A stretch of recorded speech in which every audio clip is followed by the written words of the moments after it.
សួស្តីអ្នកនរគ្នាថ្ងៃនេះគឺមាន account មួយតម្លៃ$5អ្នកនរគ្នាយើងអាចចុះសព$4បានអញ្ចឹងណាតម្លៃ$5ឥឡូវខ្ញុំចូលទៅដំបូងគេខ្ញុំមកស្គីនកាភ្លើងមើលតើអាណាមានទេគ្នាយើងខាងនេះខ្ញុំកាត់ថ្លៃបានពីគេដែរទេឥឡូវយើងមកមើលអំហ្វមានមួយដើមល្អអ្នកគ្នាមកឡងបាញ់ទេខាងនេះមកល្មមទេ$5អ្នកគ្នាអូខេ3ដើម AK 2ដើមអ្នកគ្នាស្កាមានមួយដើមបានទេអ្នកគ្នាដើមអ្នកគ្នាហើយយើងមកមើលជាមួយនឹង X8 មានដើមគ្នាយើងមើលថាណាមានទេអ្នកគ្នាលើអ្នកស្គាល់ឈ្មោះទេហើយយើងចូលមកមើល M14 ទៀតមានមួយដើម SPD មានមួយដើម Woodpecker ចំណាំ Woodpecker ដើម AC8 មានដើមដែរអ្នកគ្នាមានមួយដើមហើយយើងមកមើលជាមួយនឹង100នេះណា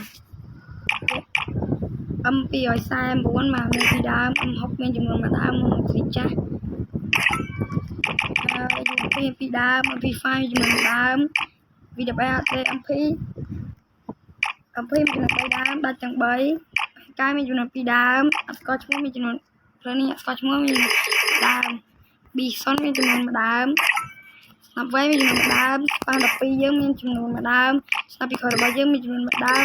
ស្នាប់ Match Van របស់យើងគឺមានមួយដើមដូចគ្នាហើយយើងមកមើលជាមួយនឹង Snap គឺមានចំនួន2ដើមជាមួយនឹងកាភ្លើងខ្លីហើយមើលតាមហ្នឹងទៅអ្នកគ្នាតែខ្ញុំនិយាយថានេះស្ទើរក្រាប់ដៃអ្នកគ្នាក្រាប់ដៃកក់3ដែរអញ្ចឹងមើ